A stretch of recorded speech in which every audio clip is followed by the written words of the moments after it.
begin.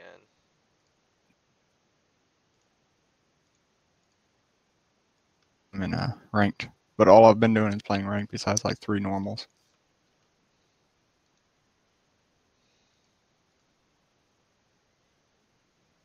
TSM and disappointment. Name a more Yes. name a more iconic duo. TSM and international disappointment. Alright. So I'm upset seeing them go 0-2 at the start of a season. That's very upsetting as a TSM fan. The fuck is this fleet footwork Ezreal? What the fuck? Jesus Christ. You lost to that? Like, that's kind of sad. Let's see how this plays out. He chose the wrong summoners. You never take that shit on Ezreal.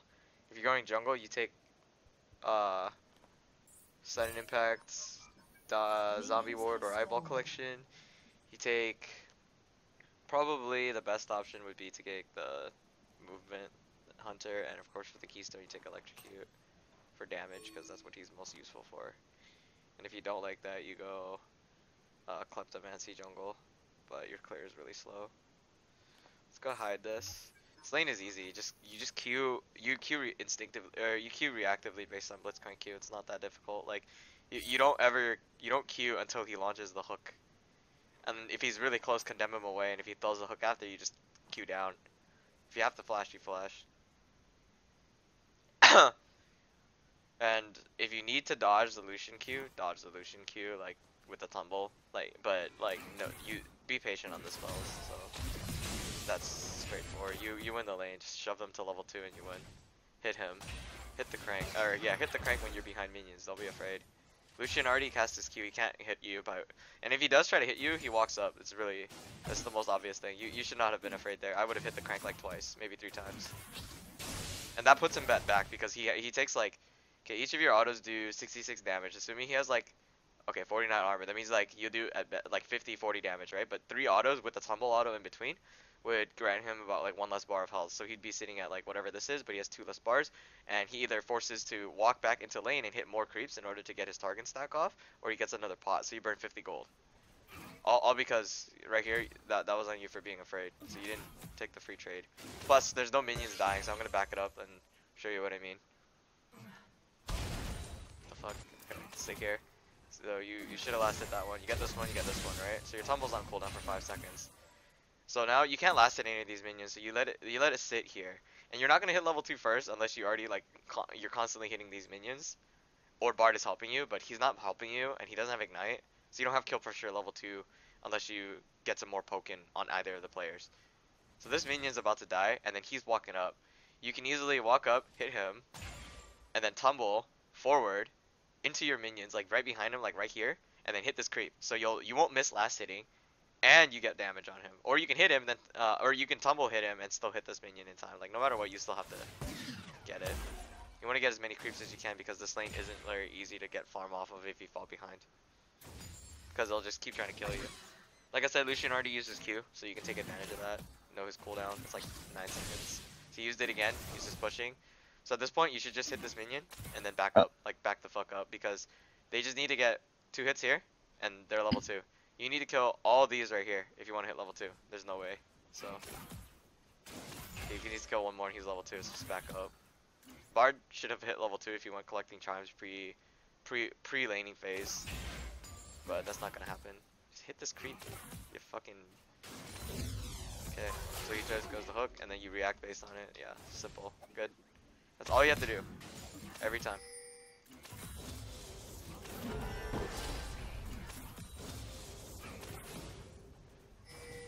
You lost lane pressure when he misses his Q, so don't even try to go for trades if he does that. A Bard player should look for open opportunities. Hit this, tumble, hit that. Good. This is you're getting creep block. You're gonna get hit by this. Focus on last hitting only, cause you can try to match the wave, right? But it's gonna naturally push into you because he's just burning all his mana. This is great, but there's no follow up, so just let it go. It's more important to get this farm. What the fuck happened here? Alright. Jesus Christ. This is a tumble down. This is a okay, well. Either way. Okay, if you can't really rely on dodging it like that because the hitbox is fucking. It's like really weird. I don't think you should have tumbled here at all because you still missed this. You just want to save your tumbles to dodge his hook at every time. And it's such a short cooldown too, so like you can dodge the hook and then like get into action and then like fight and return the fight, like win the damage. Okay, so if he goes for that guy, then dodge protocol enable. This is free. Just go on the crank. He has no mana. You should have hit him one more time. Establish more dominance. His thing costs 120 mana. Like just saying, like that's actually like a little, like look, he can only cast hook like 2 or 3 times. If he keeps using it, he's gonna like be boom for fights. He's gonna have one more hook, and if he misses that hook, you can choose to fight him at any point because you win because he's oof. He cannot W if he uses it. Like if he's really obsessed with landing the hook, and Bard getting hit by the hook wouldn't mean he gets knocked up. He just takes a bunch of damage from Lucian. In which case you go on whoever. And the more optimal target right now is if he gets hooked, right? Go on the Blitzcrank, condemn him into wall, auto condemn, or auto tumble auto condemn, get the 3 proc. You know what I mean? You should know that if you're playing Vayne, but CC him after he gets pulled. If he gets pulled, it's fine if he gets pulled. It's not the end of the world. If you get pulled, then you just tumble back. He can't even knock you up. It costs mana, which he can't afford to use. He just has presence right now, but you should know that it should cost 120, right? Yeah, it's 100. Okay. So it's about to come up. The moment you cast it, you either miss or you land it. He's gonna look to land it, so you tumble, and then you turn it. Okay, he's not gonna throw it. Psychological presence, that's fine. It's okay for you to feel unsafe, but you know it's coming, and you just react based on his Q. You just tumble it.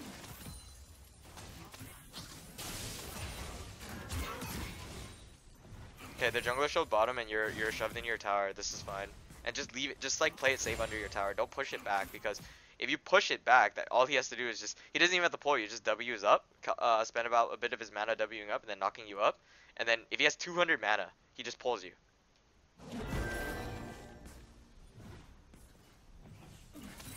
Good. Just keep it as close to the tower right here as possible and avoid all the hooks, and you're basically safe. Ezreal will never be bottom. And you open your your bottom excuse me, for Lee Sin.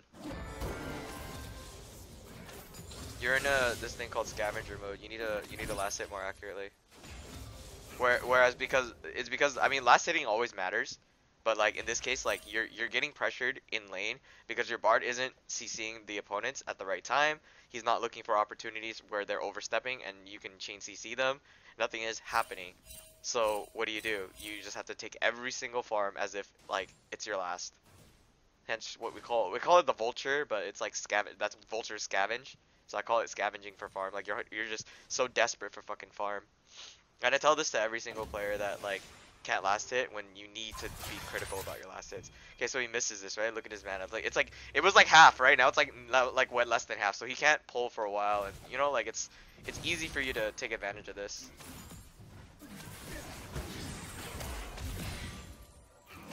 This is a very patient game. Your goal is to just like tumble in, stealth, 3-shot the Lucian, back the fuck up, maybe 3-shot the Ezreal, and back up. Oh, but he has fleet footwork though. Don't forget about that. Condemn the creeps if you need to get them out of tower range. Like just before, but not when the tower's already targeting them. You didn't need to flash that. Can't kill you. Again, he's This is a mana problem. Okay, so he knocks you up, right? So this is what it looks like. Here's how the scenario would play out. You see this, like, okay, you get grabbed. Like, oh no, like this is kind of bullshit. Like, I get it, but one, like, I think this script, like, it doesn't matter whether it hits you or not. It doesn't matter. You can still play the scenario out. So the first thing that happens is I know all his spells are up. So what I'm thinking is the next move is I'm gonna get knocked up. Like you should be clicking down this way, or you should be ready to condemn him into wall. Ward this bush immediately, like if you can. But obviously you don't have it, so he's gonna reveal himself, condemn him into wall. He has to dash forward. If he dashes forward, a stun comes in. And then now the scenario plays out poorly because he doesn't dash forward. If he dashed forward, you would have been fine. So he dashed backwards because of what Bard did. So Bard attempted to slow. Bard should have waited.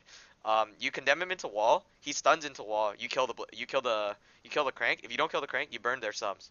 So you lose flash, but they lose heal and potentially more because Blitzcrank might burn 2 sums to escape from you if you condemned him. Cause look, look at your HP. You're fine. You still have heal, and you have 3 pots. He's out of pots. He doesn't have anything to win trades with you. If he E's in double autos, Q's double autos, and W double autos, first of all, you allowed him to do that, which is terrible. In which case, like that, yeah, you deserve to lose the lane, but you still have heal, and he can't. He has to get into. He can't. If he gets in, he can't get out. So you can 2v1 him or 2v1 the crank. You win this 2v2 if you condemned him immediately. And if you condemn him immediately, like as he's casting his auto attack animation, like he's moving his fist to knock you up, you can cancel it. It's a negation. Like you can if you time it correctly, which is, oh, I got grabbed. Okay, he's gonna obviously knock me up immediately after, because he's not 6. Because the right thing for a blitz to do is when they pull you, they silence you, then they knock you up. Because then you cannot respond to anything if you're silenced mid-air. Like you can't break it with QSS and then flash out immediately. It's not how it works. Or you can't immediately input buffer as many of your commands as possible because you're silenced. Plus, then like it's perfect CC chain. But since he's not 6, then none of this applies. So all you do is condemn him and then 2v1 him, and then you win. Whether Lucian dashes in or out, it's none of my business. He can't kill you either way. All he has relic too. So like, you know, he's not like Doran's blade, you know, or coal damage. Like he doesn't have anything. So that was a free kill. And if he wasn't a free kill, you burn sums, so then it's a free kill in the future for your jungler or your mid laner if they choose to roam. Whether they roam or not isn't of your concern, but pinging their summoners and then having them like hopefully respond to them is like, it's up to them to come down and kill them. But you gave them a forewarning that, hey, my sums are down, or hey, their sums are down. We can take advantage of this. He has pull. That's not really how you wanna. Okay, so he's gonna hook where you're straight at if you auto attack. Your tumble should have been saved to move to the right as soon as he threw out the hook. You knew that he was walking up to attempt to look for a hook. I'm sure you're aware of this. This is an easy trade. I wouldn't have condemned him immediately. So the bush first. So I would have autoed, baited out the hook, and then tumbled upon seeing the hook. Then condemn him into the wall. But also the other thing is you want to make sure that this guy's here with you at the same time, because you're technically 1v2 right now, and he can dash in, and they both have flash, so if they actually flash E knock up you have no flash. You shouldn't be playing this aggressive, but because you have no flash, and if they do manage to catch you because you don't have tumble, then you don't have tumble and have no flash, you're kind of fucked. They are actually able, if I were Blitzcrank and I landed this hook, or I didn't look for this hook, but I looked for a knockup instead, I would flash on you, ignite you, and then have Lucian dash flash in and go all in for you. Since, like, that's usually how it plays out. They would rush it. But the issue is that because Bard came in on time, and he would just stun both of us if I did all 4 sums on you. So in the end of the day, it doesn't work out. But just be aware that if Bard decided to go for chime hunting, because I can't see him right now, but if he goes chime hunting and in hopes to hit 6 sooner to stun them and then lock him down, then you lose the lane if you do that kind of mistake. And a good support would punish you even harder. Like, just because it's Blitzcrank without mana right now is like kind of bad, but I would not take those kind of plays. I would have condemned him and just waited for his hook and then dodge the hook and then continue to fight. Just get 3 autos and just leave. Just leave it be. It's the most low risk play. You get nothing but a trade off of it, too. That's not really. I have to condemn them. Okay.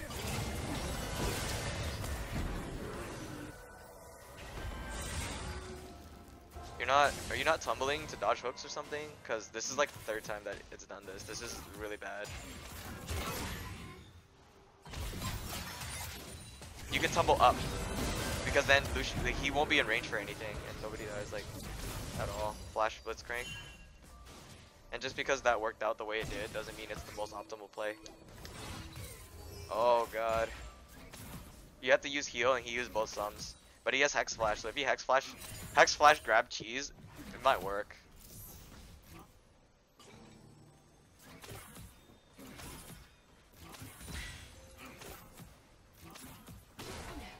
You don't have to juke the hook by hand. You can just juke the hook by tumble if you have to. Because if it's the only thing that you're afraid of, then just juke it by tumble. And the only reason I say that is because you can run in a straight line. You don't even have to like move left or hard right. You just click once, going backwards, like towards your base, or like this right here, and then have your mouse ready, and then the moment he throws out the hook, just Q. The only thing that would change the outcome of you not dodging the hook is if one, he's a Mad Life player, like he knows like, okay, she's gonna tumble, so all I have to do is just hook downwards and you get hit by it. In that case, you just have your mouse ready, like up or down depending on where the hook comes out. It's kind of it's like a 50-50 that you'll dodge it if you are prepared, but you have to dodge it. That's why like some players never throw the hook out in the same direction unless they detect patterns of walking. So like I remember one time where I was up against a Corki and I noticed that they always juked to the right whenever I threw my hook. So I kept shooting my hooks right, like towards the right, and I always landed them. And he's like, why the fuck can you land every single hook? It's like, yeah, because you keep dodging the same way. And then when you're up against someone like Double Lift, he'll dodge right like twice, so you'll think about it, and then he'll dodge left, and it's like, fuck. And some people dodge like to the point where like they make it look like they're juking, and then they don't juke it, and then they still juke it. It's really fucking frustrating to play against like super good dodge players. So instead you don't throw out skill shots like blindly. It's too easy to dodge. So a hook is coming. Okay, you just dodge it by standing still. That's fine.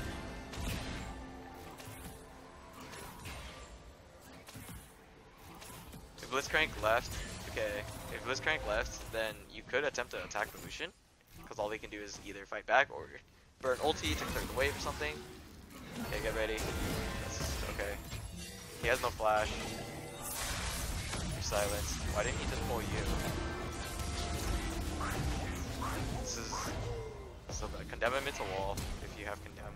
Okay. Condemn is too long a cooldown. Okay.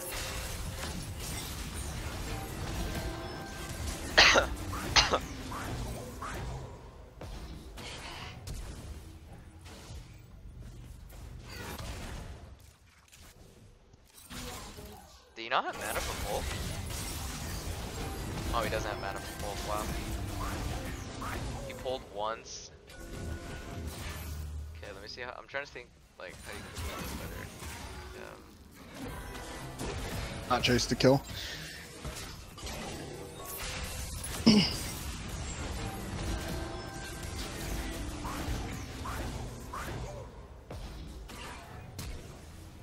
No, you got his flash.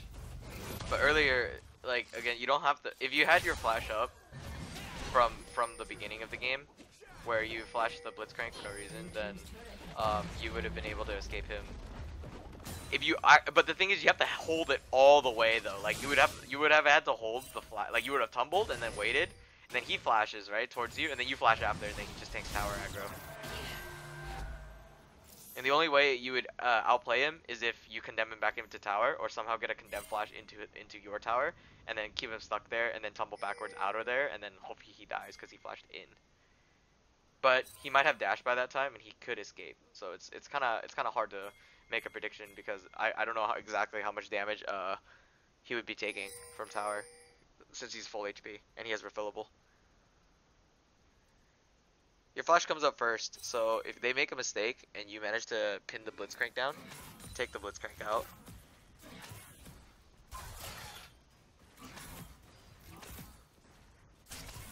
Not using your tumble enough to dodge skill shots. It's not a damage tool, it's a dodging tool too. It's a mini gap closer. Hence why it's, what's the name of this spell? Sudden Impact works with her, because it does extra damage.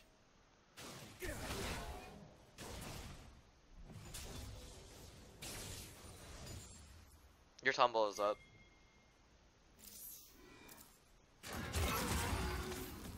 Too soon. Now he just pulls you for free.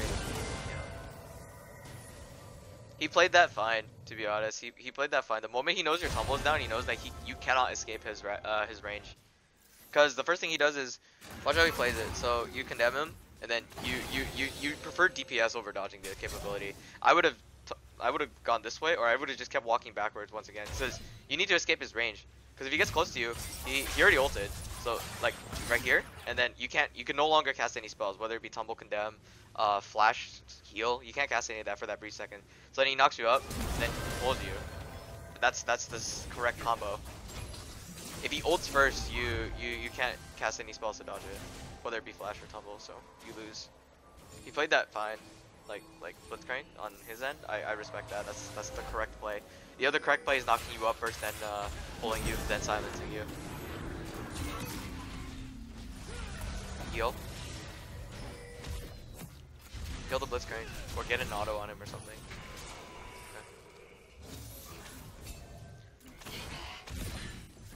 Like, Bard could play better, and the only thing that he could have done is just stun people, like, while they're close to the wall to chain CC so they prevent them from doing anything. This guy's trying to be fancy or something, Jesus fucking Christ. Why didn't he just Q, like, QQ, R flash him, or just RE him? Like, he didn't have to do that. That doesn't change the outcome of his demise. It just burns his flash. I mean, it looks cool and all, but it's kind of like a waste of flash. It's not his fault, like, he didn't see that, but, like, I'm probably guessing he wants second Q extra damage, but in the end, like, it's still the exact same result. And he can easily chase the guy down and then just use R as an execute, like, everybody kicks, like, he just pull the whole Radion kill, where he just, like, kicks his brother in the ass or something, like, god fucking damn it. Now he doesn't have kick for, this, what the fuck? Wait, just kill the Galio. Wait, no. Yes, okay, go. Oh my god, that is just hilarious. The fucking ulti, like, was the most optimal ulti I've ever seen. Like, he got both of them knocked up just in time. I would have gone top lane, and the only reason why is because this dude's under attack. You can't afford to lose more towers, especially when you're behind. In this case, you need to clear the wave, because you lose if you try to fight in 1v1.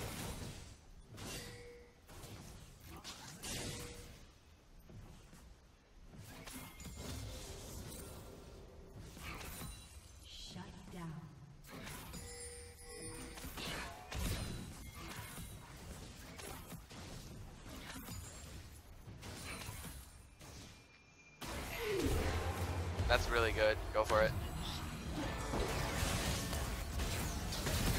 Back up. Kill the wave. Good. Think about your opponent's escapes. Think about how they use them. Aggressively means that they can't use it defensively. When they use it defensively and you still have a way to close the distance in between you two, you win. Think about why it's important for people to time flashes. Oh, they're gonna flash this wall because they're playing it defensively. Oh, he's gonna flash forward. He either flashes forward for the kill or flashes out of tower range, like something like that. So in that case, he uses E and the ulti still lands. Close the distance and kill him. What does he have left? He had no flash because he flashed earlier to try to kill you. Now your flash is up, or now your flash is down, but your tumble's still up. But he has two flashes. If you get low, he will dash flash, or he flash dashes you and kills you, or dash flash, whatever you call it. Either way, he can close a tremendous amount of distance, or he can escape your range. In which case, you need to CC him so he doesn't do so. And I understand your limits that your condemn also like when you crush them into a wall, like there's more to it than just you can use it as a tool to reposition or buying time to get into a better spot so that they can't escape you. So if you know that like let's say you condemn them into the wall, right, and then they get stunned like right here, you know that he saw his dash flash, so you get into range in between so that if he does manage to dash flash, you're still in range to do some extra autos. That's just an example.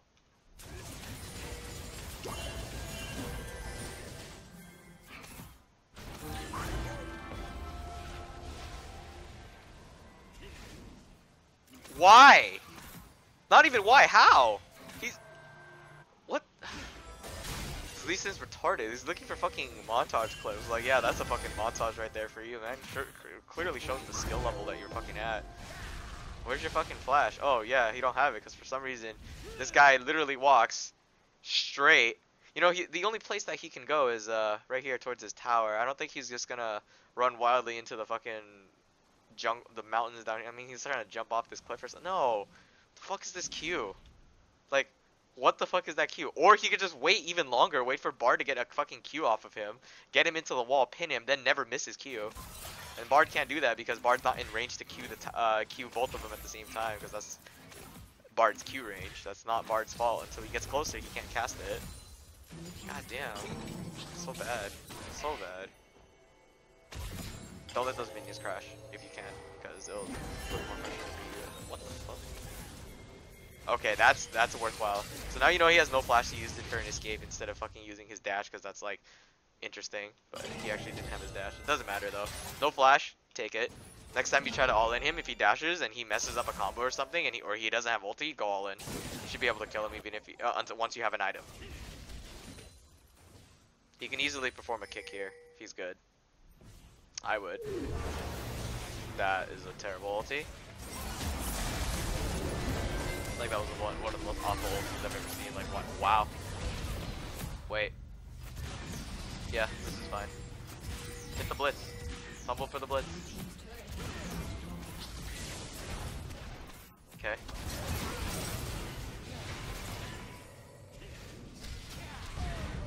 Holy shit. He's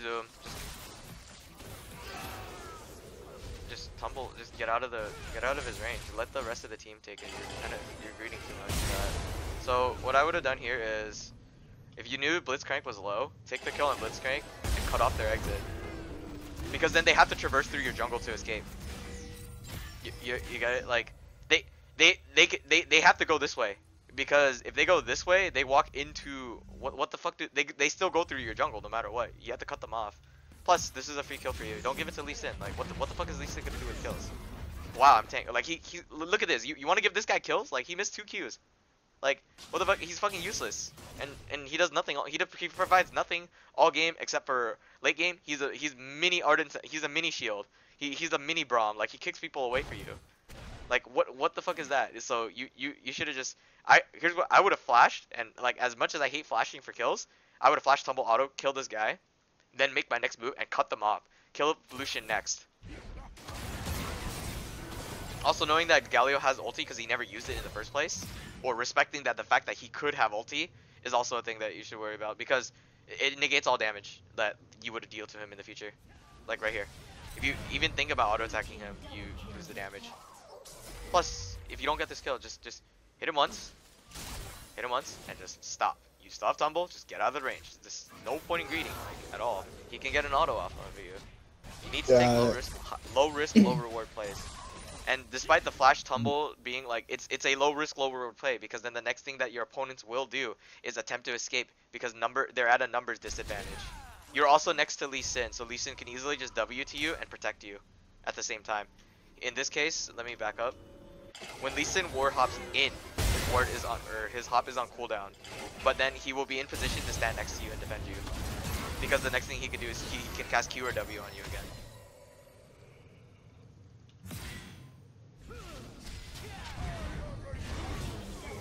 Knowing that his, like, despite him being like one of the worst, like, you know, Lee Sins in the universe because he's a bad player, he still has damage, so you guys can secure 2 kills, and then you just walk away scot-free. And then alternatively, afterwards, like, now Orianna takes all your waves, so you're even further behind in farm. You're down 50 CS. Like, you're gonna go even further down the drain if you don't, if you keep dying. Like, one of my new accounts, people call me a KDA player or some shit. Like, they think I'm Swifty, but I just choose not to take high risk, high reward plays. It's not worth it. It's not worth the effort to lose your life for 1 kill, unless that kill is so game changing that you need it. And that wasn't game changing. Nothing happened. No dragons were taken. No Rift Herald was taken. In fact, you can't even take a tower on the map because of that. Nothing happens at all. So you died for no reason. And when you're behind, that sets you even further behind, because now the enemy team can still do something about it, because their strength is stronger. Like as a team, their strength is stronger. And the scoreboard depicts like, oh, we're close, right? But the gold count, 1, is a problem because they have 3 towers, and 2, Lee Sin has all the kills right now. Like Lee Sin has 7 out of the 13 kills, and you have 3. You should have like maybe 1 more kill, but if not, it's fine. It's not worth it in the end to die. And by dying, you also give them gold, and you don't get EXP, because that was a huge wave down bot lane that Orianna snags. And Orianna's like a high skill cap champion. She might miss a shockwave that can be critical to winning the team fights. That secures you a big objective such as Baron. And I've already saw the buzzing ports of Baron. He actually hit a lot of really good ultis later in the match.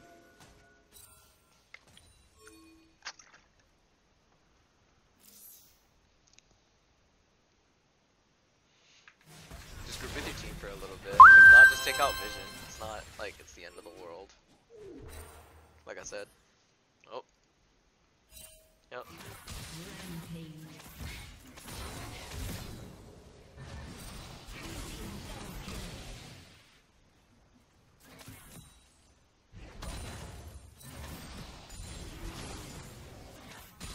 Once you get your second item, you can attempt a group, not including your boots. Some people like to go stopwatch into inspiration, or in the inspiration tree as a secondary, so that you get and magical footwear, so that you don't have to focus on building boots for early. Personally, I'd say that it's decent. You can build your secondary rune tree off of domination for more damage with sudden impact, and zombie ward for vision control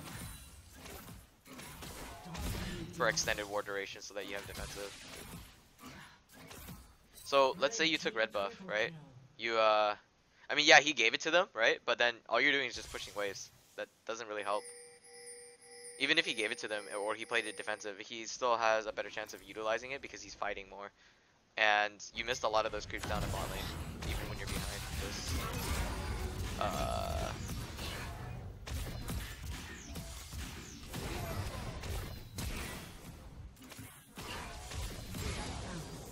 Okay. You're gonna need far side trinket, and the reason why is because you want to scout here, here, here, or just get some vision on this Rift Herald. And it's because it's almost close to it's almost Baron time, like 1 minute, like just because it's 20 minutes, and the reason they're fed to the point where Galio and Narc just tank and they have damage as a team to just rush the Baron, and you don't have any vision on either side of the jungle on your entire team to know whether or not they're doing the Baron or the Rift Herald.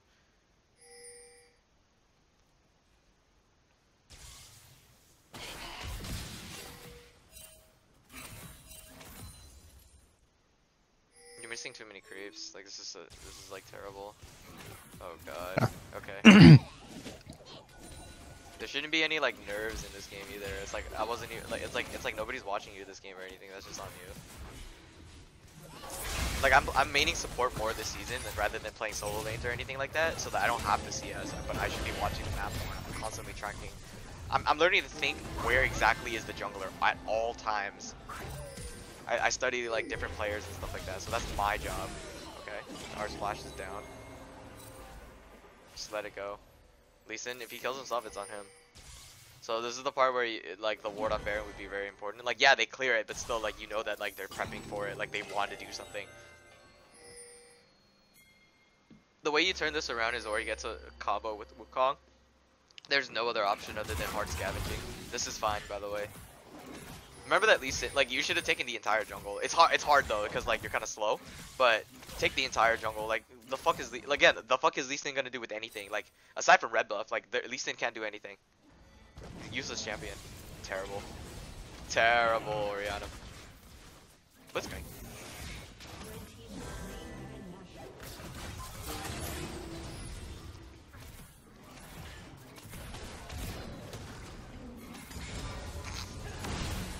Wow.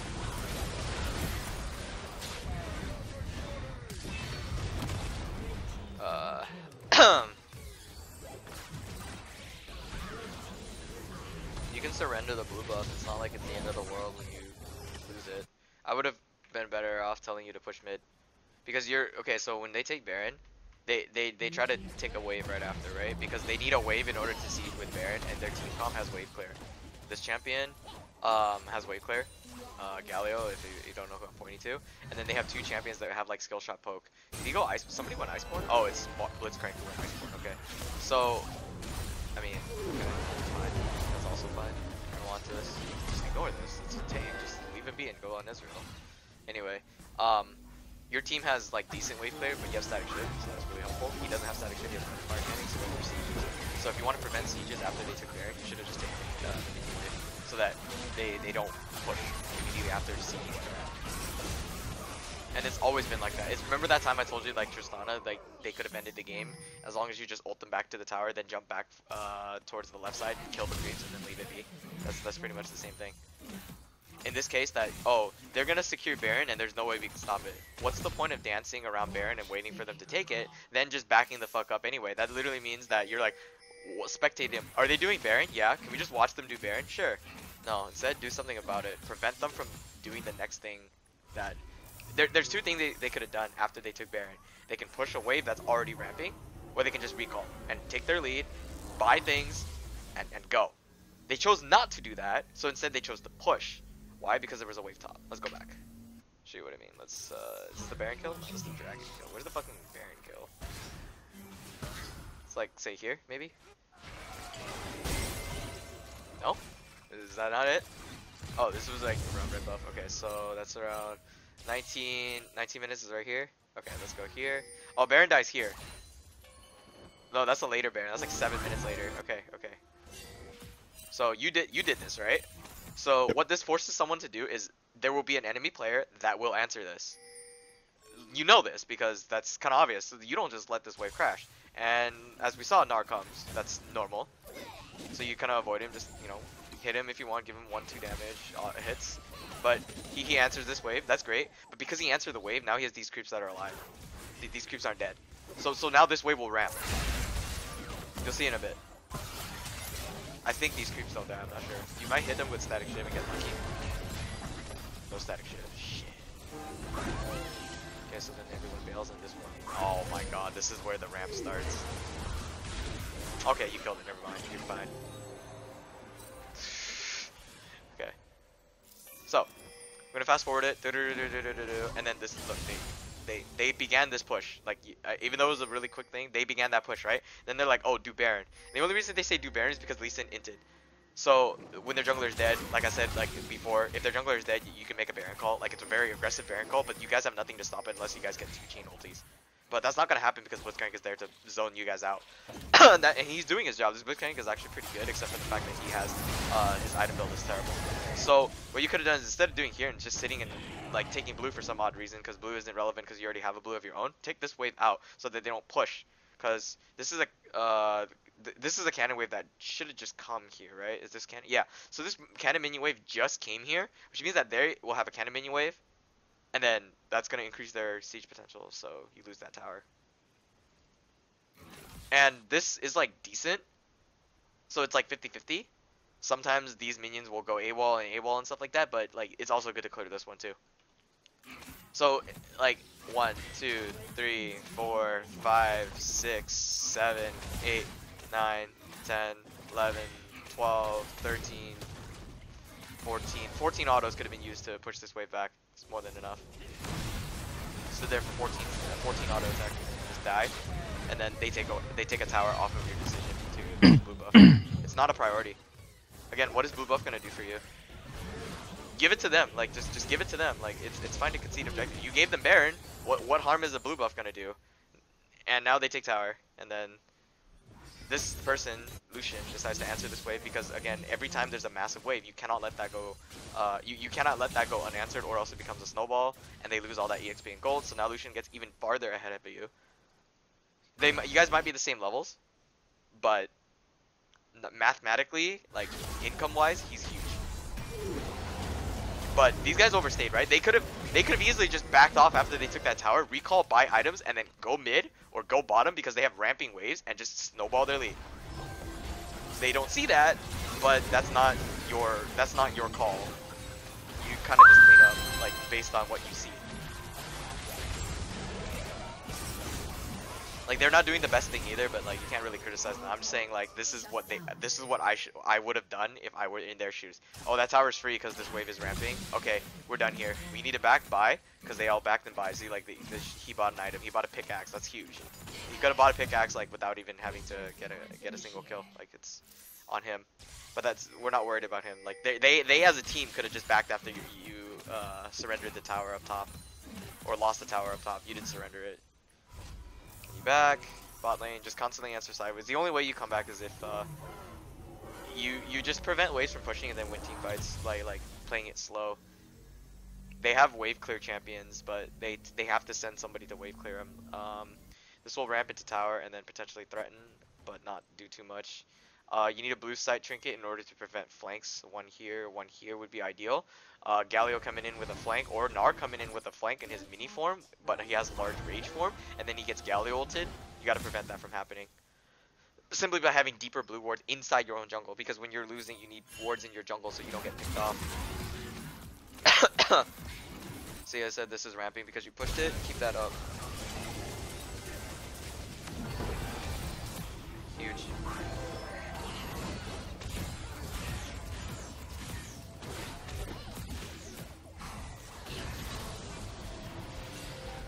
Take wolves. You don't need to be here for mid for like the next few seconds. Just take wolves. Lee Sin's not going to do anything with them, like I said. So he's just dying now. He just lost all of his. Like, he never had a lead in the first place simply because he picked Lee. Unless he went like 12-0 at the early game and he just snowballs the game out of control. But he didn't do that. You should take his wolves instead of just standing still for the minion wave to come, or look for something else to take. In here I would, if I had some wards, I would get vision. So is that what you're doing? No, there's no dragon there. Just drop. Yeah, okay, never mind. You drop vision. I would not go for bottom tower. I would actually go for Krugs, because I'm saying this because the most defensive thing you can do is just take your jungle, and Lee Sin doesn't need it. It takes forever for him to do it anyways.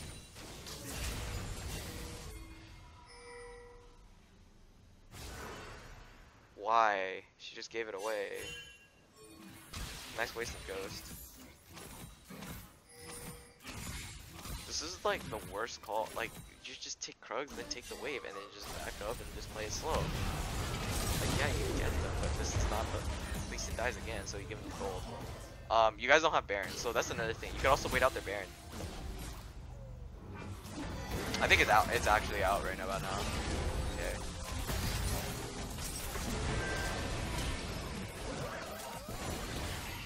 Okay.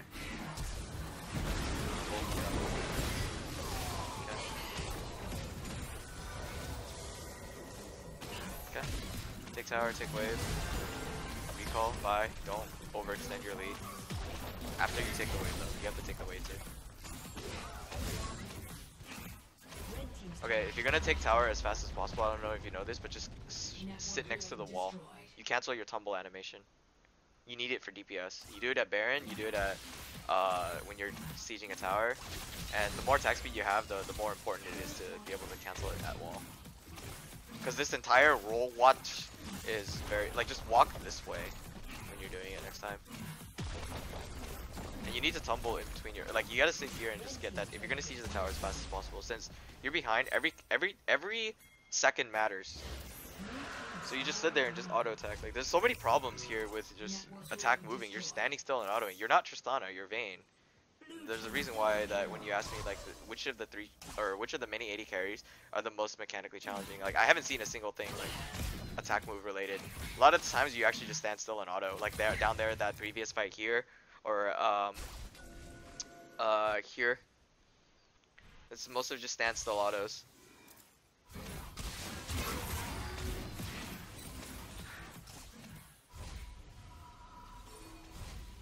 Really disappointing. Your team, your Bard is just like fucking building the wrong items. Like, he's building Abyssal Mask instead of building a Locket or a whatchamacallit. He has Redemption, but Mikhail's would be really nice so that you get negated off the taunt. A QSS would be really helpful here, but like once he catches you in the taunt, the reason the QSS is important is because you can run away quicker. They don't have healers, so it's fine if you don't build like Mortal Reminder or anything like that, by the way. So they have 2 tanks, but that's not the end of the world. Rapid Fire is excellent in this scenario so that you can get a longer range auto to run away from your opponents. Or not run away, sorry. Hit them from a farther distance, like out of their range. Because Lucian has no static shift to wave clear, so he has to use his mana. But he does have Essence Reaver, which is a terrible item on him. He needs to go the Blade of the Rune King Cleaver build for shredding armor. Because you guys have a mini-sized frontline, but the whole point is to kill squishies with it. Jesus. Just because he hits hard doesn't mean he hits like, it's not effective. It's just not effective. What the fuck? Oh, he landed the Q though. This is terrible. Like, you need flash if you want to engage like that if you land it. Jesus. Back up. Yep. Good. Good tumble. Constantly look to dodge skill shots with your tumble, because it's on a pretty short cooldown. It's very important that you play this. Like they have a lot of stuff they can throw at you. Ezreal Q, Ezreal Q, Galio Q, Gnar Q, Blitzcrank Q, all these abilities. You gotta decide like how you play it mechanically perfect. And it's also very patient too, because you gotta like the best thing you could do is if you see them out of position, you play the Kha'Zix style and just RQ, wait for them to use all their abilities, then triple shot the fucking Lucian if he doesn't react to it. See that he uses his E. Oh, got him. Pew pew pew. He's dead. This is the patience part. Right here. Yeah. Tumble down. Yeah. Good. Okay, that's fine. Sit and chill. Okay. Top. Top. This wave isn't thick enough for you to ramp it up into there. This is the most free. Once you take this, you need to recall. You cannot overstay any further. When you're doing this, just go to the wall. The sooner you recall, the better, because then you need to answer this wave immediately. Ah, fuck. Well, actually, no, just leave it like this. Don't even touch it. Yep. That was my thought because I knew my wave was bigger than that one, so it would start. Well, it's gonna ramp. Yeah, it'll ramp, right? But then, like, if you answer it immediately, you ramp it faster, so that they're forced to send a number immediately there, rather than let it sit like this. Like they have to send someone now because it's in this position, but it's gonna slow ramp. But you want them to answer it immediately, so you know where people are on the map. Wukong is in the wrong position. This is bad. Okay, so he'll ramp it up for you. Like, either way, he did his job, and then yeah, okay. And he dies for it. W. W. W. W. Okay, that's fine. Good. Take the Krugs next time. Lee Sin takes forever to do the Krugs. You can just kill them with rapid fire and when the static shift prop comes, you kill all the Krugs at the same time. No, QSS. Mercurial Scimitar. You need the speed. In the case that Gnar W stuns you or ults you into the wall, or you get silenced, if you're really good at the game, you get pulled, you QSS it. I can't help you do this because like we have to wait like 5 minutes for the QSS, but it only comes with like deep practice. You QSS flash. You're allowed to cast the movement spell. It's like how Ezreal players like I think it was Deft or Bang, I'm not sure, like one of the AD carry pros like basically can negate. If you get kicked by Lee Sin, you QSS flash, you negate it. So if you get pulled by Blitzcrank, you QSS negate it. What? Oh, that was Hex Flash. That was Hex Flash. Yeah, that was Hex Flash. Holy shit, I was like, what the fuck? Just what? Okay, just go to your. I thought he was scared or something. Just Hex Flash. It's fine. This is good for DPS, like I understand, but the more optimal approach for it was, I think, QSS. And if you really felt like it, GA would be good too, just so you live. In that case, you could be a little bit more aggressive with your plays, but not like overly aggressive. GA last item. Sell my boots. Or no, I sell the. You mean you split them up, but it's not, I would not count that as a victory.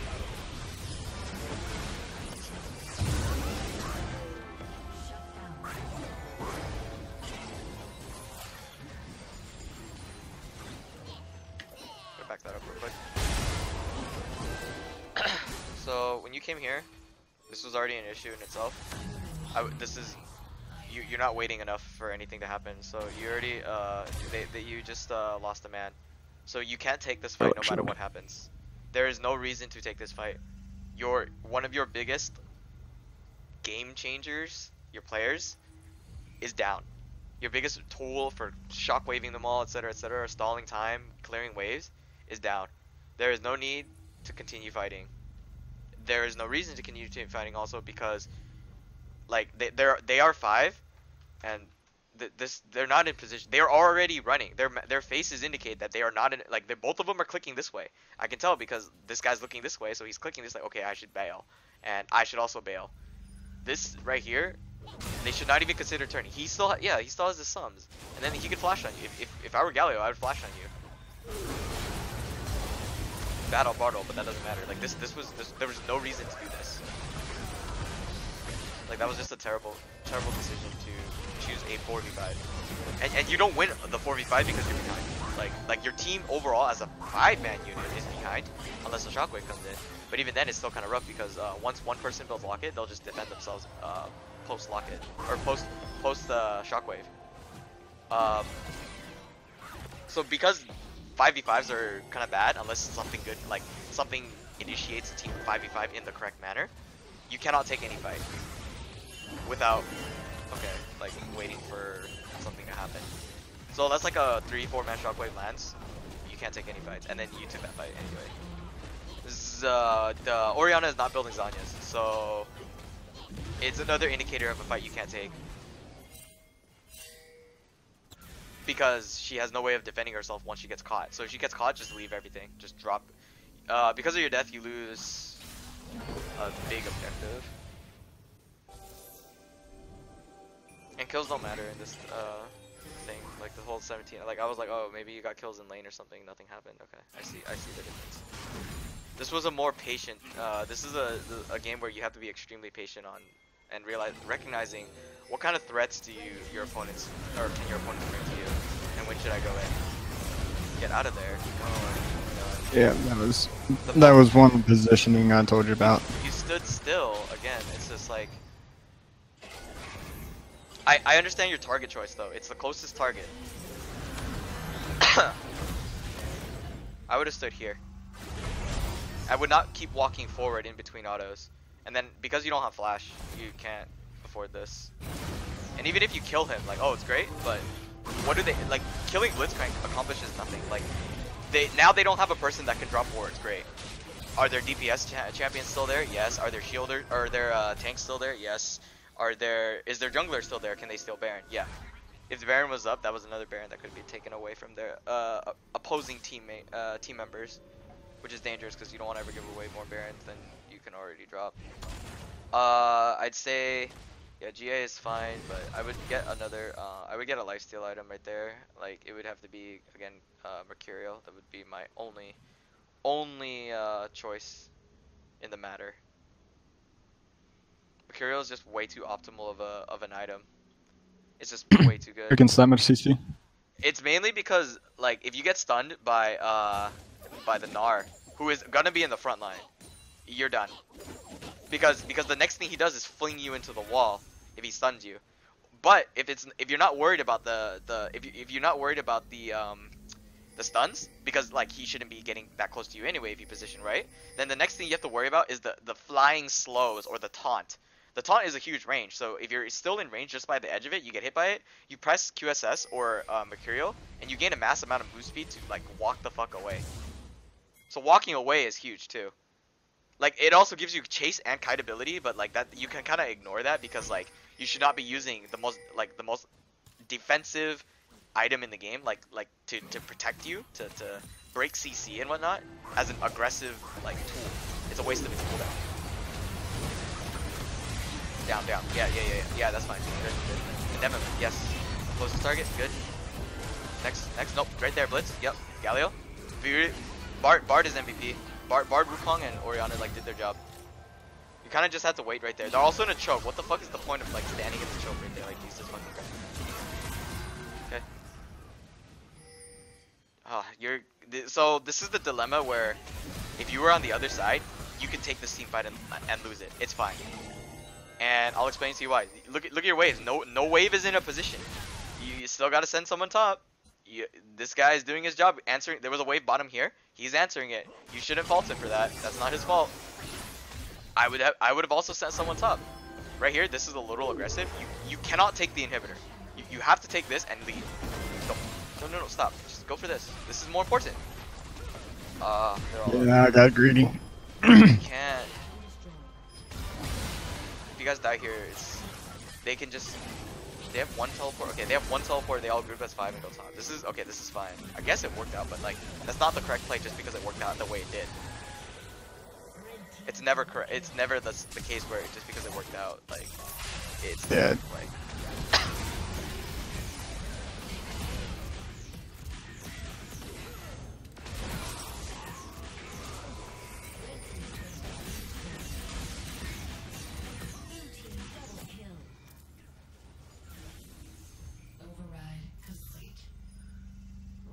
greedy on my part going for the Galio.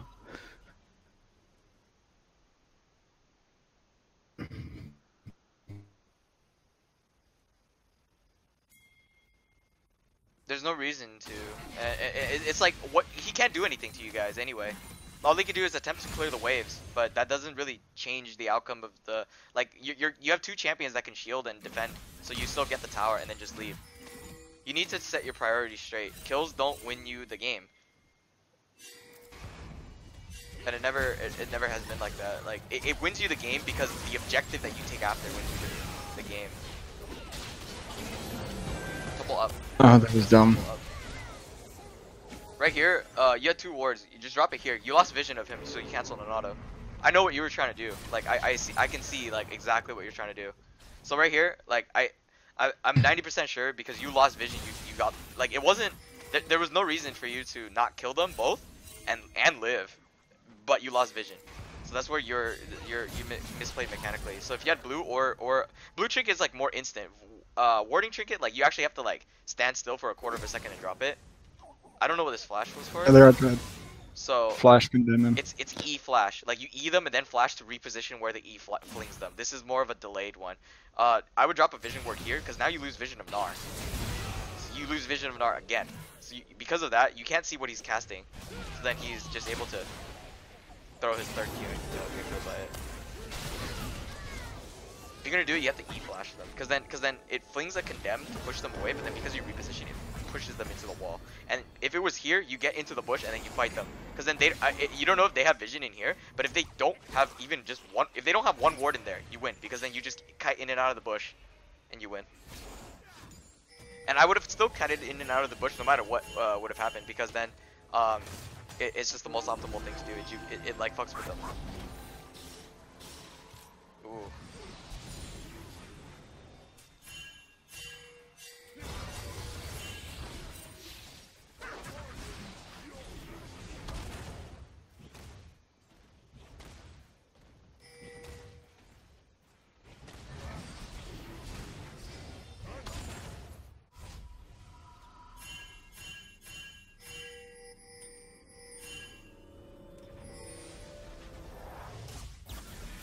I need to make an item set for Vayne.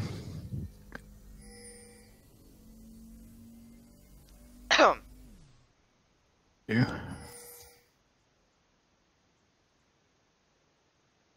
I mean, your item choices are good if you're killing squishies extremely fast, but I can't see you doing that, and the reason why is because one of the team fights are pretty chaotic, but you were not in a position in general to be able to do so. Gnar isn't squishy. He's not taking that much damage from you simply because armor pen doesn't like he has a lot of. I mean, he's building up a fuck ton of armor and has a lot of health, but you're not three-shotting the Lucian, and even if he did, he still has Guardian Angel, and Ezreal has a stopwatch to prevent death. So instead, you should just take the more sustained long-term combat approach. Mercurial gives you lifesteal, gives you a decent amount of damage. Most of all, because it gives you lifesteal, gives you sustained back. Yes. Okay. Close the targets. Okay. Close the targets. Good. Blitzcrank. Gnar. Good. Blitzcrank. Next target.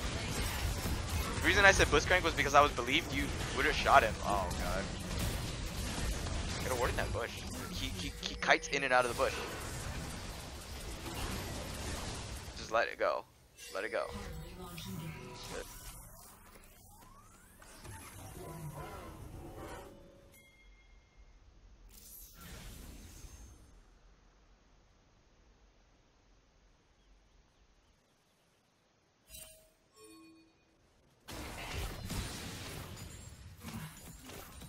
This is too much.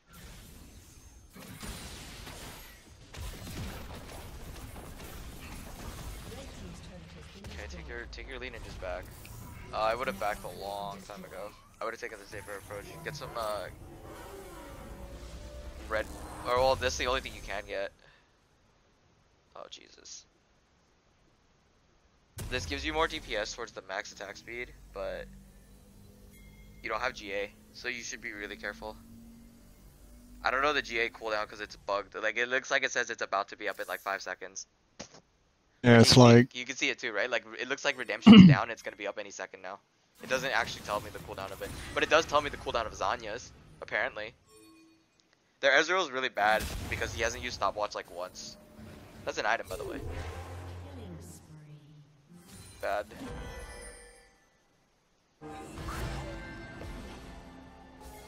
You didn't buy red elixir? Or did you not have enough? If you didn't, oh, you'd have it already ticking. But it's about to run out. I'd say you should have refreshed it. If you had red elixir, this fight would have been yours, actually. It's gonna run out like any second now. I mean, you don't go in for the fight. Okay, if they're dancing at dragon and not doing it, push the wave. Like, this is fine. But don't push it forever. Like, just push the wave and come back, yeah. Take, like, again, this is why it's important to use your tumble animation. Oh, Yeah. fight. My hero shouldn't have been there. No, you didn't. Oh, is your ult down? Okay. So, yeah, your ult is down. So... No. Okay, your position coming in is fine, but... Let me see how you play this out. I wasn't looking at you, I'm looking at the dragon. Okay, you ult? I used tumble too soon rather than Yeah, you use it to did. dodge. Yes. You use tumble as a damage tool rather than a repositioning tool. That's not how it's working, and that's not how it works. I don't think about offense, I think about defense. And, I mean, it's like not a KDA thing, it's just how it's supposed to be. Bard needs to... Oh! Yeah. Yeah, alright, good. Clear the waves. Hold. Everybody who goes through that gets stunned. You're good. What the fuck is that teleport?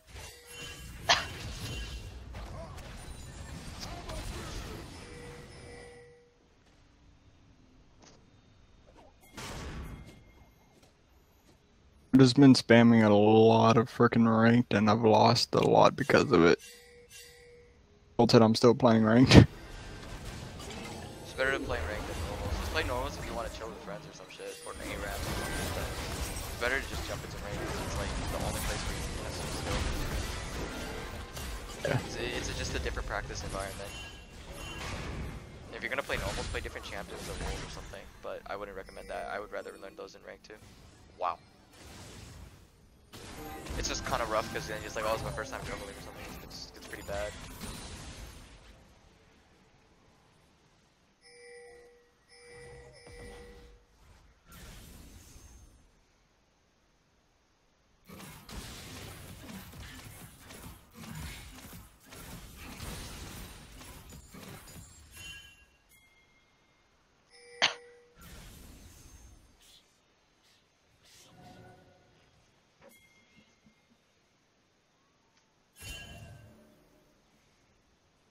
Ramp the wave, don't push.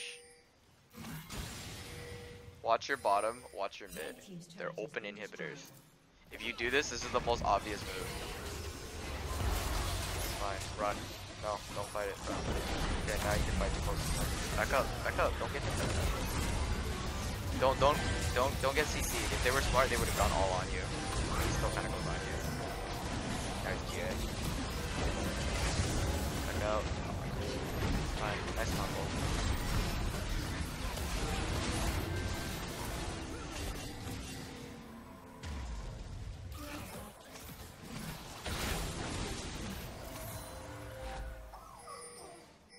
This is the only wave you can push. If you can get this, you go to mid next. Then you go south. You go top to mid to bottom. Roll down, and go this way. Okay, never mind. When there's 4 up, it's not worth it.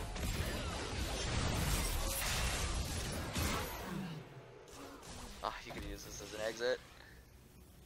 And now your team has ramping waves once again. This is why you need to deal with waves. Like, okay, so going top, right? If you went top, it's the only thing like, oh, they can only siege this because 1, they have a wave there, and 2, it's the only thing we can defend. But these are open inhibs. So like this is more like easy to approach as a target because they're open. They're free for the taking. You just have to like get into a team fight. Whereas for them, they can start the team fight, but you can also just poke the inhibitor and then they start a team fight and they can fight it, counter engage.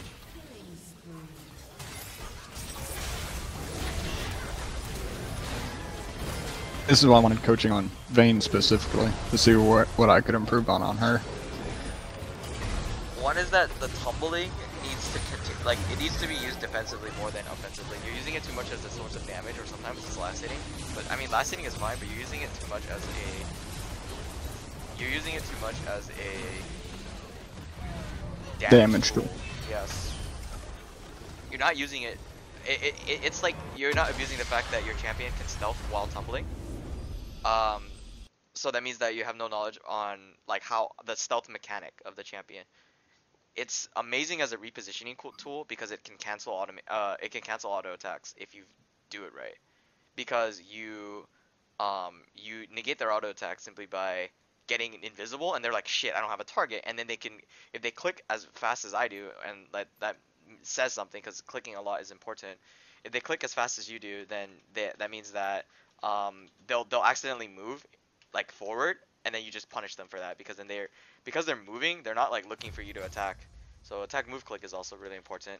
And then while you're attacking, you don't need to spam right click on your opponent. You just need to click them once, and then like or attack move click just by pressing A, and then just reposition based on when your opponent, like when Gnar went into that bush in the final team fight, that should have been, or not Gnar, you were hitting the Gnar, sorry, you were hitting the Gnar in the top lane.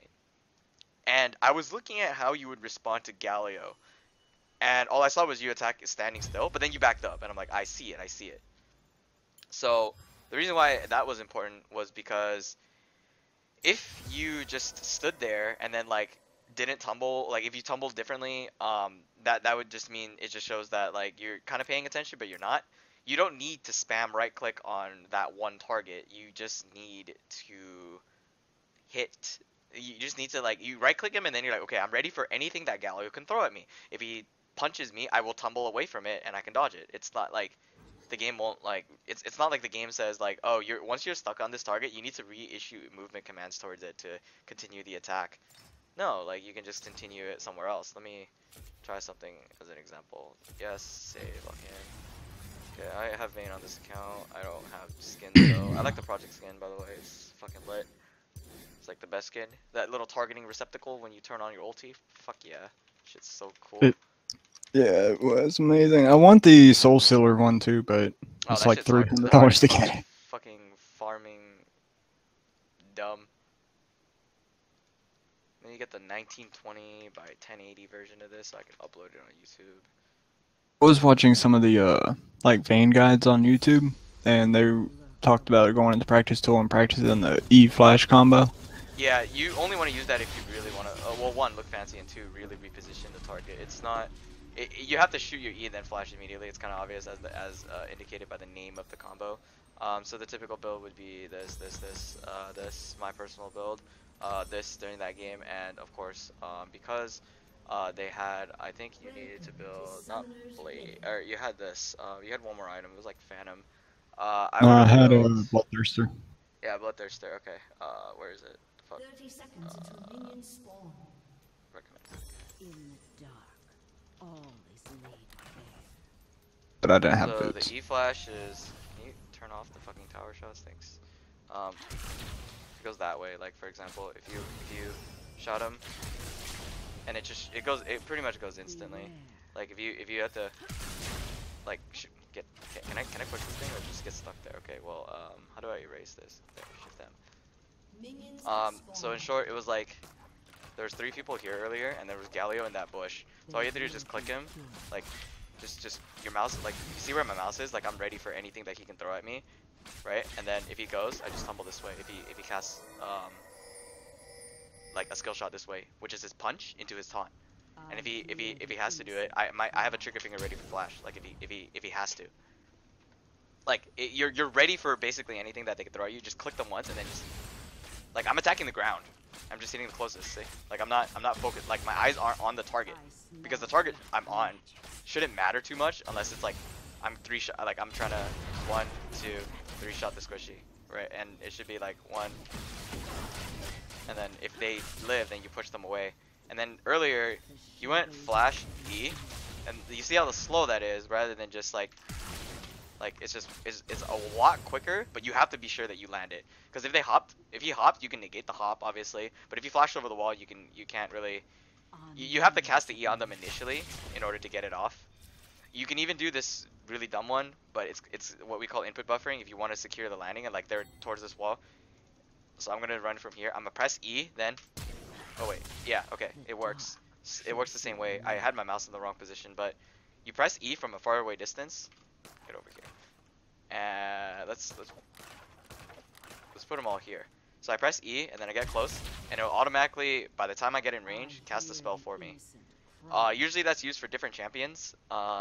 That's not Vayne, but for Vayne, your thing is a repositioning tool, like I said.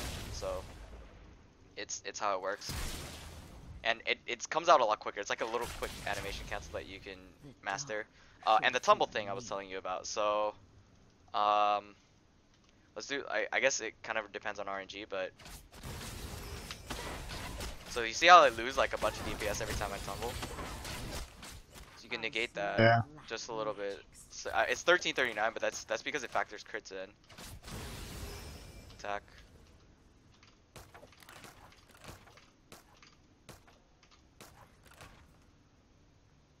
I bring swift. You see I don't know if you noticed that, but you still see like you see how like the tumble doesn't really like you don't have the full roll animation like that, and then you shoot him. And this is applicable to towers. So let's is this the what's the teleport to cursor? Shift S. Let's go here. So it's like so instead of you go so 1, 2, 3 instead of 1, 2, 3 like that. Like you see how long it took for me to stay 2, and then you do it at Baron Pit, and as we know, Baron was really critical to get, right? And then let's say it was let's just pretend this is Baron. So you'd stand at this wall, inside the pit, here, you ram into the wall, you don't move anywhere. See, like it's like your DPS is still increased. Like it's just equally as fast. It's an animation cancel. The moment you cast your tumble, you get the buff, as you can tell with her getting into the stance. So the auto attack comes out a lot quicker. So you cancel the whole animation of the tumble, whop, like that. What you lose from it is that if they actually want to jump over and engage you, you obviously lose the tumble for a little bit while it's on cooldown. And that's really important because like at first I never knew about it, but then a friend just like started piloting Vayne and like said this is really important for me. So it's just more DPS. More DPS means that like you can dish out more damage, get that Baron sooner, get that tower sooner, and move to your next objective. And it was important for you to move in between objectives in that game because their team has a lot of gap closers. Galio, Gnar, Lucian, Blitzcrank if you count as W, their jungler Ezreal. Every single thing on their team could just move in between waves and clear waves really fast. And because it took forever for you to answer them as a team, it made your life worse.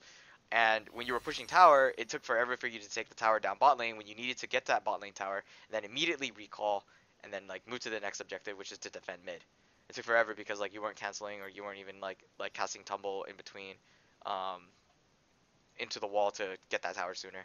And then the sooner it gets taken down, the sooner that your wave can start like running towards their wave and crashing into it, forcing them to send someone back and answering that wave. You know what I mean? Like, yeah. Because you push the bot lane sooner, they'll have to send someone back sooner. So that means that once you back and they send someone to answer it, you charge in. Like, you just charge in. And you guys fight 5v4 or 4v4. Numbers-wise, you have an advantage because you send someone to answer the wave. Yeah, what's up? A bad fight, like when we were at Baron, you said instead of trying to fight Baron or just stand and watch them push out the waves, is it better to do that than get flamed by your teammates for not being there and dying with them? Well, okay, yeah, like kinda, because like if you push out the waves, they get the Baron, but then what do they do after? They're forced to recall, and then they're forced to answer the wave. So you stall out the game longer for you to buy time for your for the game to go on, so that your team can do power spikes and stuff like that. Plus, by farming those 2 waves, you actually get stronger yourself. So I mean, I would mute them. It doesn't really matter. They made the wrong decision by going there and not seeing the fact that the waves is there. They're just not knowledgeable for that. So you know what I mean? Like it's not, if they flame you, it's not your problem, because the better choice was to take the waves out so that they cannot end the game or siege a tower. You basically minimize a snowballed Baron, and that's important because why give them Baron, okay, right? Like, why give them Baron? Because we can't contest it. Okay, what can they do with Baron? What is Baron used for? Sieging towers. And it's so important because, like, Baron wins games and can also lose games because wrong Baron calls. So, bad Baron calls, right? Like, their Baron call was good because your team wasn't in a position to answer it. Because your team wasn't in a position to answer it, look at mid and top and bottom. Which wave can your opponents push? All three? Answer. Only two? Answer. Just one? Answer. Quick. So that they don't have a chance to answer it and push you in a position in which you're in big trouble. A So there, per, if they flamed you, that's not really your problem. You're like, you don't argue back with them, obviously. You should mute them. But that you can't, you would not like take, I would not say that is the wrong decision because taking the waves out prevents them from sieging, which is what Baron is used to do. Then they'll all answer one of the three lanes that is pushing the fastest. So let's say mid, like you answered top first, then you answered mid. So then they'll most likely answer top lane and then go mid. You'll be ready because then you'll have recall and you'll be stronger. But they'll be stronger too. Just it's still like you lived and you didn't go for any greed. You just went for something safe rather than being sorry. Safe is better than sorry. as far as rune page for Vayne, I generally go press the attack, overheal, bloodline, I coup de noticed, grace. yeah, I kind of noticed that. I was like, is it just me or is there no fleet footwork?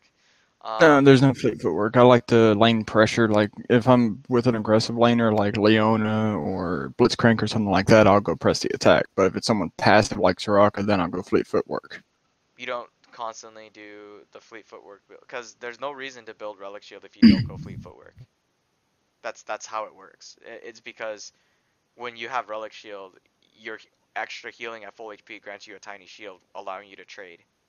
That's the reason why they take it with overheal, not because relic shield is like good or anything. Like fleet footwork heals at full HP, give you speed for kiting. So the whole point of having rapid fire cannon with static shiv and fleet footwork is that you get more fleet footwork stacks during team fights. Oh my god, so that's why it felt so weird when you were kiting. It's like you should be a lot quicker. I actually expected you to move a lot quicker. Not like react quicker, but like Q and like when you get out of range sooner. Like I was like, okay, this is a little weird. So you had to press the attack for damage in the late. Like yeah, it's good for damage in the late game, but fleet footwork will always almost outclass. Right now, because it's broken, I abuse it. If I was AD carry. I don't like you have to abuse things that are there like oh it's there's no pride in it like I don't give a shit like I spam Alistar games because Aftershock is fucking broken and Alistar is the only support that they haven't nerfed yet because the mastery is the keystone is broken. I'm gonna abuse it. It's not only is it free low but it's like why should I not abuse it? Same thing as people Yeah. who pick Zoe. This fucking broken champion has not been touched once. What's the point of not abusing it if you're not a good player? For Vayne, abuse Well, Vayne. I'm fine with you abusing Vayne. There's nothing wrong with that. She's fucking disgusting right now. But I would say take the fleet footwork because that's also broken too. It's just unfair of a mastery also. And you took a lot of damage in lane as you knowed. Or as you saw, like he jumped in on you, etc., etc. Fleet footwork can also be used, like if he tries to. So remember when I said like down at bot lane when you were fighting him, right? Like the first thing you did was condemn him, and then he hooked you anyway. So you can auto attack him and then gain the move speed necessary to dodge the hook, and then tumble if necessary.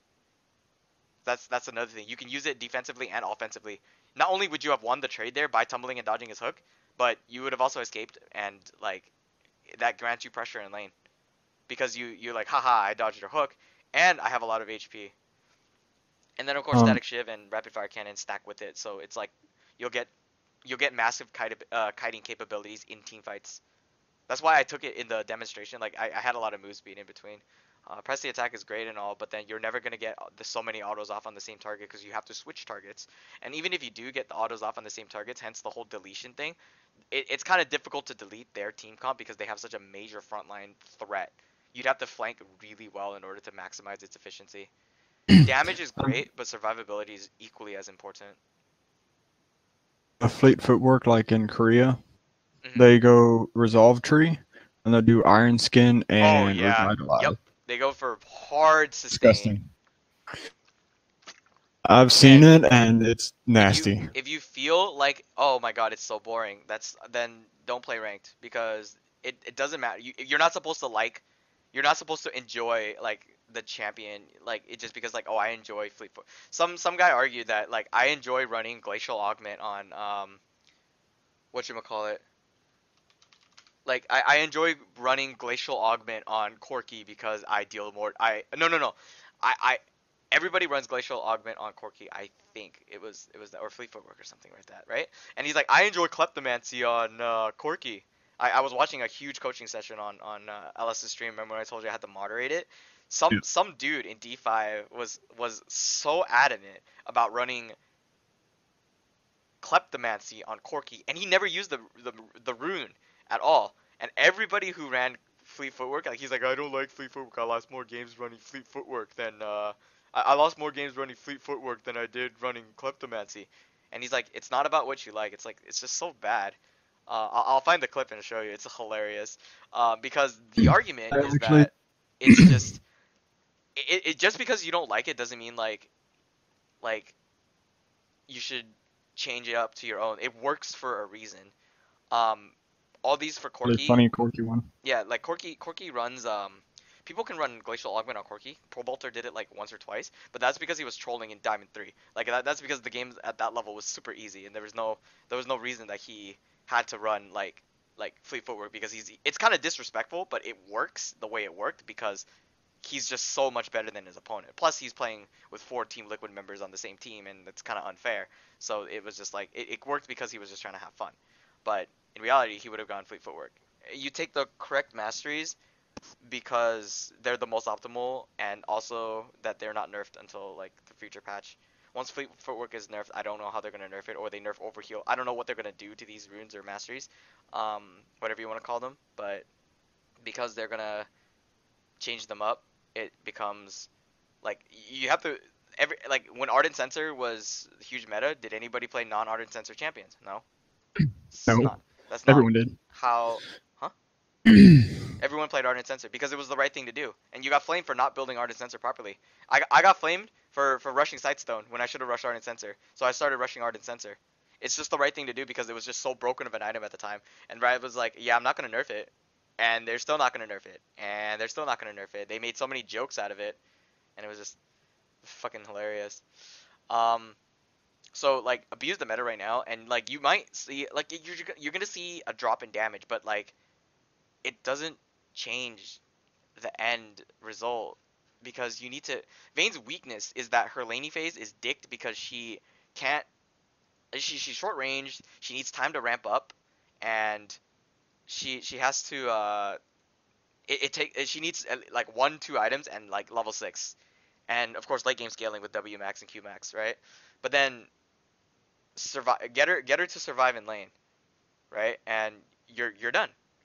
So what people are what the fuck is this?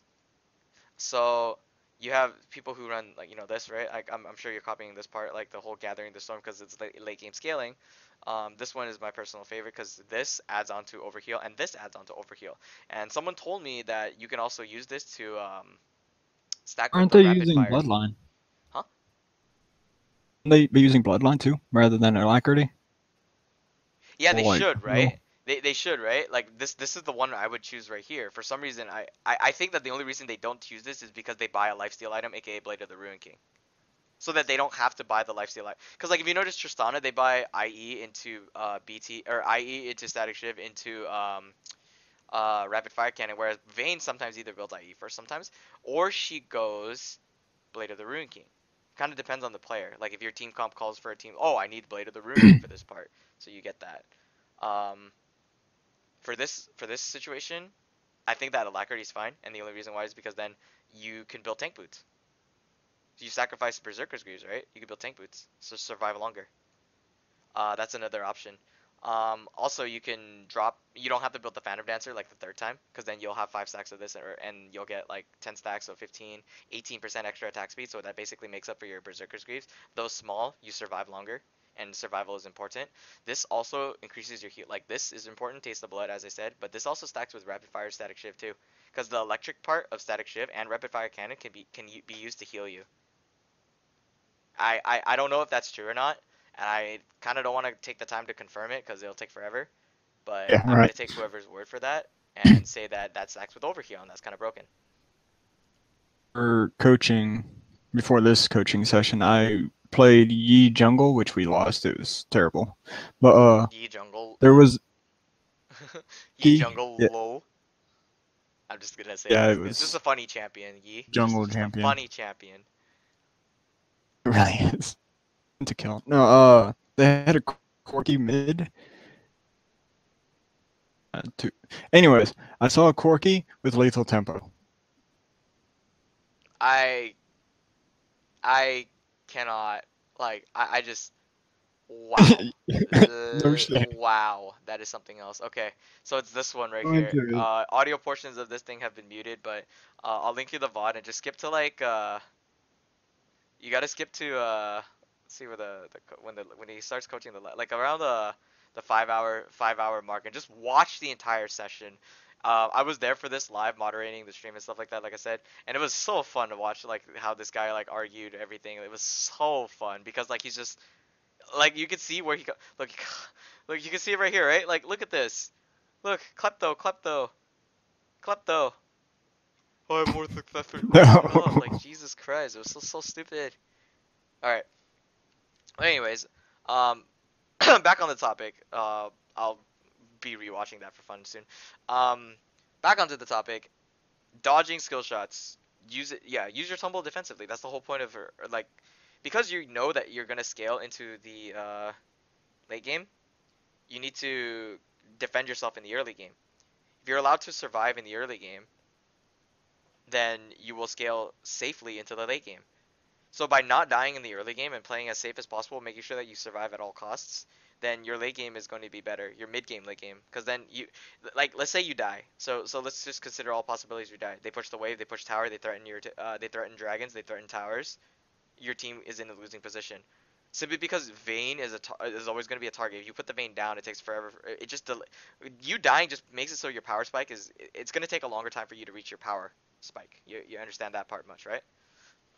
They kill you 3 times. It takes you at least like 5 minutes or like 3 to 5 minutes, and that number is just an estimate. But let's say it takes an extra 15 minutes of hard farming for you to truly get back into the game, because they'll be ahead of you, and you got to take that extra time to farm back up. Gathering Storm works well, but you have to know how to stall out games. And if they just keep killing you, then yeah, it's kind of donezo. Being patient on skill shots. Just run back and then wait for the Blitzcrank hook. Oh, there it is. Dodge. Obviously, that's based on ping, and at 9 ping, when I was used to it, I could just react based on it. But in NA, I have to time it, even if it's a quarter second. I notice the difference in ping. So, like I said, just dodge it. Some skill shots you can't dodge by hand. I noticed this in this game. I told you about this last time, which is if you can't dodge it by hand, then dodge it by skill, or you dodge it by ability. And if you cannot dodge it by that ability, flush. If it's truly detrimental to your life. In that case, Blitzcrank pulled you already, and you flashed away anyway. After he pulls you, all he can do is knock you up. Like, you're kind of like in the safe part, because he's out of spells. He just becomes a fucking giant fucking minion, and you can turn it on him, because I like killing minions too. So there's that. And then baiting out skill shots. That's something I haven't noticed you've done. Um, like, you purposely look like you're about to get caught, then dodge the skill shot on purpose, because that's what your opponent's gonna do. So I would like weave myself in and out of the minion wave, so that I can bait out my opponent, my my Blitzcrank, or the opposing Blitzcrank, to throw a hook at you, and then you just get back into the minion wave and he pulls a minion. Hooray!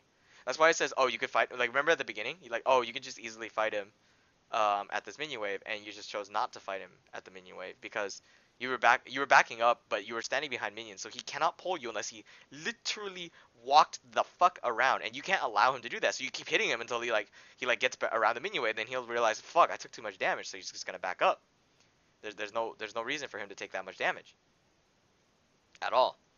Like, I would not be very satisfied with my play if I kept taking damage for free for no reason. It's just how it is. Is there anything else I could say? Work on the tumble animation cancel. Just go into a custom and just do it like 3 times so you get used to it. It's not really that difficult to do. You just tumble at the face of the wall. That's like you face plant tumble into the wall. How else am I supposed to fucking describe it. Like, you know what I mean? Like what the fuck, right? Like it's super easy to do. Just like, okay, here's the wall. Just like face plant into the wall, and it'll automatically get your next auto attack out if your attack move clicking. It should work like every time, all the time. Is there anything else? Let's see. I need to edit the thumbnail for this video. Rocket Girl Tristana. That's weird. I never fixed that. Um, I can't think of anything else off the top of my head aside from answering waves like the way the way I told you to answer the waves, because they won't be able to like there was a game on Apto's stream. I think I told you. Yeah, I did. It's the same logic. You let's go back. Okay. It's the same it's the same logic. If they can't end the game, they can't end the game without a minion wave. They need, otherwise they face tank it. So in that case, they would have to just like they would have just recalled, right? And then they would have come back into lane stronger. But then they have to answer their waves first and then look for a siege. In that case, you buy time, get some vision, and maybe you can look for a pick. Like you can, oh, he's out of position, stun him in the jungle, kill him quick, then escape. Now it's a 5v4, and one person has one less Baron. So that's very important. And then killing people with Baron while they're like open is huge. Because then some people like overstay with Baron, they don't know when to recall. So that was huge. That's the only thing I can think of after your Baron call, your first Baron call specifically, when you could have answered the waves. Ignore what So your team you, thinks, because who the fuck cares? They're also silver, they're all inbreds too. Like fucking, they made the wrong choice by choosing to fight in the first place. Like they cannot contest Baron when their jungler's dead. What hopes did they have to steal it? There's no like LCS like level steals. You just walk up, you die to Blitzcrank, and this is his own fault. Like Blitzcrank is literally standing there, ready to hook anybody who dares to even come to steal the Baron. He hooks the Orianna in the future, and then it's like, okay, you guys lose the Baron again. Like, come on. There's no reason to go there and even try.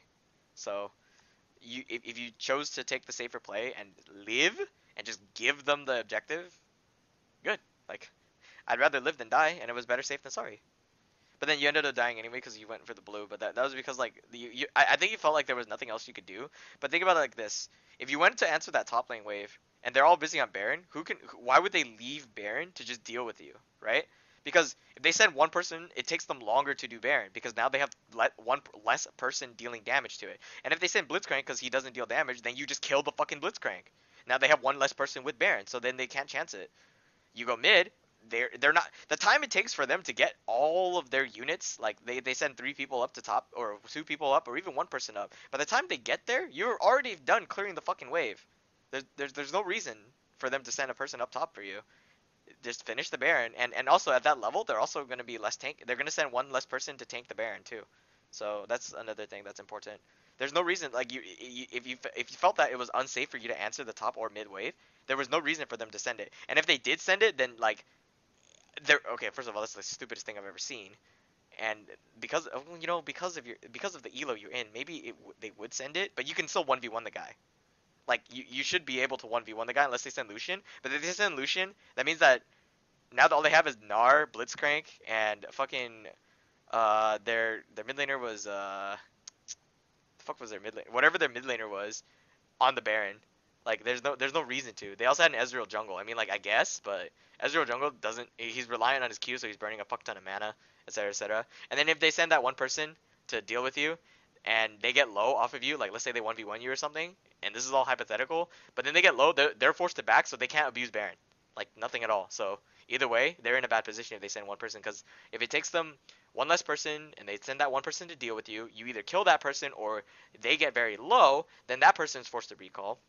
Then they have 3 people on Baron instead of 4, and then that means they take more damage from Baron, so they're forced to recall. So then you're safe. Like no matter what, it ends up being in your favor if you answer the waves. Huh. So like you have to see like all the way the scenarios play out, and in hindsight, like, oh, I have to answer the wave because I can't get Baron. Like just know if you can't get Baron or not. If you even can think about contesting it. In your situation, you weren't able to contest it simply because you didn't have the items necessary to even consider fighting a 5v5 or a 4v5 or 5v4, because you were behind all game. You're down 50, 60 CS as we have clearly noted, with the early game laning phase, right? So taking that into consideration, you can't fight. So if you can't fight, them directly. You can't fight the players. Why don't you fight what the players' resources, the minions? It's the same thing. You PvE. You can't PvP, PvE. Sounds stupid, but that's pretty much it. Plus, it's pretty fun kind of PvEing, you know? Fuck up those minions. Can't prevent them from fucking sieging your next tower. Then go to the next wave and prevent those from sieging the towers. Woo! PvE! Hopefully you get some rare drops. That's all I can think of, like, so far. Mechanically I can't say anything because, like, that's all practice based, so yeah. Do you have any other questions before I send you off? Use tumble more for dodging skill shots than anything that I've been doing. Yeah, if you're gonna take away a very important thing, that's one, but like the minion waves are very important. Remember, this is the second time I've mentioned the minion wave thing to you, so like I haven't seen you apply it from the first time. But it's fine. It takes time to apply it. Clearing waves is important. Like always watch your map, like how the waves are coming. When you pushed out top, and I told you to recall immediately, like the sooner you took that top lane, the better, so you can answer that bottom wave immediately before it crashes, for example. So minion waves are really important. They'll always send somebody to answer it, otherwise they lose a fuck ton of gold and EXP. Same with you, if there's a giant wave ramping. It's like a universal law that never changes in the game unless they remove minions or towers or something. Who the fuck can go and do that? Okay. So I guess I will close off the session and then send you on your way. Hopefully you do take like more aggressive Baron calls or defensive Baron calls or ways to deal with Baron, because that's a game-winning condition. See more opportunities and stuff like that. And abuse Vayne when you can. If you can't get Vayne, ban Vayne. You know what I mean? Like if they have first pick and you don't, you can't chance the Vayne being lost. Really isn't any champion that can match Vayne's amazing late game, unless Vayne dies. Otherwise, Kog'Maw. But Kog'Maw, oh god, that's a different story. Jesus Christ. Yeah, he's got a pretty rough laning phase. Yep, fleet footwork makes up for that. Once he hits late game, is fucking disgusting. Yeah, pretty much. You just W and auto them, but it's kind of rip. You want to talk about disgusting? You talk about what's his name? Sven's late game with Kog'Maw. Yeah, just straight up die. Nice job, dude. Fucking Christ. So bad, so bad. Alright, I'm gonna send you on your way. Is that fine? Hopefully it helped and everything. And within this week, I'd say in about 36 hours or so, like a day and a half, I'll be having this session open on YouTube. So if you miss anything or you need to watch it in higher quality because like Discord screen share is really bad, it'll be up on YouTube, okay? Yeah? You good? Hello? Can't hear you.